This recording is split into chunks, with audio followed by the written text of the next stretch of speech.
Hi and welcome. I'm Danielle from Sip and Graze, and this is another episode of Sip the Vine. Today we have a health and fitness expert with us. My first guest, so I'm really excited.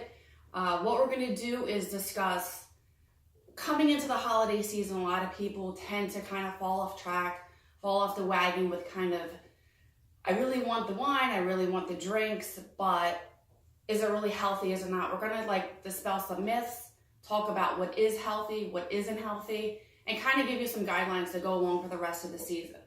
So, right now I'm going to let my guest introduce herself because she's magical. I'm Ashley Much, and I am the owner of Much Fitness. My business is basically a remote coaching business. It helps with accountability, getting people on track with staying consistent with their workouts. It's completely adaptable to everybody's needs. So some people work out at home or at their local gym. Kind of the extra kick in the butt that you need to stay on track with your workouts.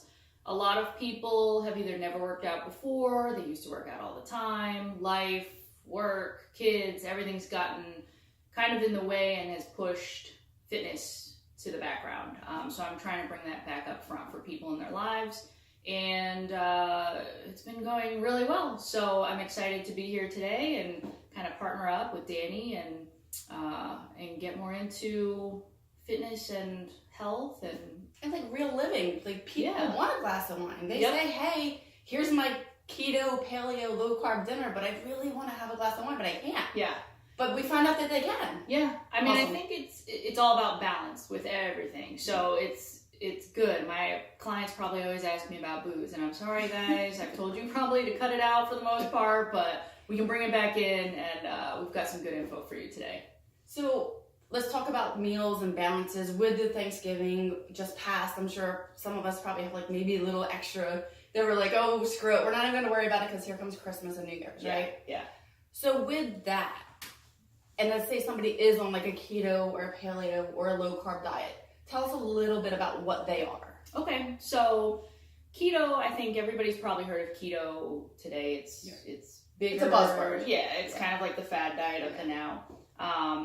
What keto is doing is using ketones to burn for fuel. So we're essentially using fat to burn for your energy supply as opposed to carbs, which is traditionally what the body will use to burn. So keto is a high-fat diet, moderate protein, very low carb. So you would see maybe up to 25 net carbs. So if we take out the fiber from on that nutrition label. Yeah, I always wondered how to do that. Yeah, so if something has, let's just say 20 grams of carbs, underneath it says 5 grams of fiber, you have 15 grams of net carbs. Okay. Trying to keep some fiber in the diet there. Low carb or Atkins, it focuses on keeping your carbs between 20 and 100 grams. Okay. I see a lot of people use Atkins or use it as a carb cycling. Okay. So you might hit 20 for a few days and then you go up a little bit higher, keeps your metabolism moving, still gives you the energy mostly through the carbohydrates. Is that where I hear lazy keto? I see some posts, I'm doing lazy Yeah, keto. Is that kind of the same? Okay. Lazy keto, because everybody still wants to get those carbs in. We go into a panic where we can't eat carbs. And then paleo is taking the idea that whatever is kind of nature's bounty is what will supply your meals. And so this is a more well-balanced nutrition plan, high protein, moderate fat, moderate carbs. You're eating complex carbs, you're eating basically what was available to go around and either hunt or gather. Like the Paleolithic age or whatever they call it. Yeah, okay.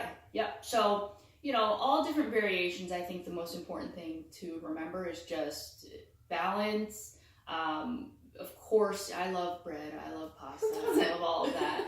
Little hacks here and there that you can do to get by, but just having a well-balanced diet will really work hand in hand with your workouts, getting results. But if you need your glass of wine or you need that little thing here and there, we can make it work. Okay. So what we've done is I've done a ton of wine research on keto because everybody knows I love wine. And a little confession, Ash is my trainer. And she kicks my butt all the time.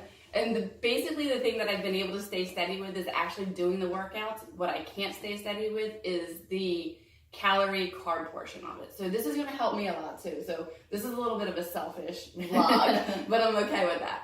So through all of the research that I did, basically a huge enemy of any of these diets is sugar, right? So with that, any dry wine that you want to drink, let's say we have Sauvignon Blancs, Cabernet Sauvignons, Merlots, Pinot Noirs, Sangiovese, Gamay, which is your Beaujolais versions from France, they're all actually keto friendly. Did you know that they all have less than 4 carbs per 5-ounce serving? I had no idea. Yeah. Yeah, so they are actually, if you actually Google keto friendly wines, it lists almost everything we drink all the time anyway. There's a lot of people that are going to be happy to hear that. I know, right? So basically, the kind of thing that you have to remember, it's 5 ounces per serving. I know a lot of times we like the glug, glug, glug, and it's up to here. Yep. So if you really want to do it and you want to do it right, take the time to measure out the 5 ounces, put it in your glass. The other trick is don't have more than 2 glasses. So if you're the kind of person that says, well, an open bottle is an empty bottle, this probably is more of something you want to like kind of like keep an eye on or mind a little bit.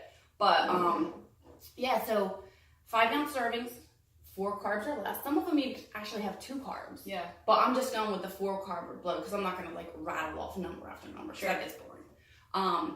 The other thing I've read is if a bottle of wine is under $10, and you know I love talking about wines that are $20 or less. Bottles of wine that are under $10 tend to have added sugar to them because it's a less superior grape. So the producer wants to make it a little bit more palatable, so they add sugar. Interesting. So try to stay away if you're definitely looking to count carbs and count, sugar and things like that.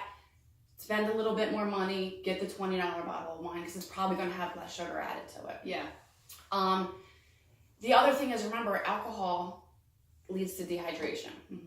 So if you're going to drink it, hydrate, hydrate, hydrate. So how much water should a person drink in a day to begin with? Yeah, I mean, women should probably drink about 1 gallon. Okay. More, just pure water, not I don't something do with that. seltzer or, fancy, no sugar drinks. Right. Straight up water. And then guys, about 1.5 gallons. Okay. I'd be in the bathroom. It's a lot. Yeah, it's a lot. There's hacks like put a band around your Nalgene, 4 Nalgenes for women, you're good to go. But it's tough in the beginning to get used to drinking that much water. But I do know that's where I lack because I'll go through a whole day and I'll be like, I don't even think I had a glass yet. Yeah. And then I start drinking before bedtime and I'm like, I'm up all night. And then I'm like, well, I'm not doing that again. Yeah. Yep.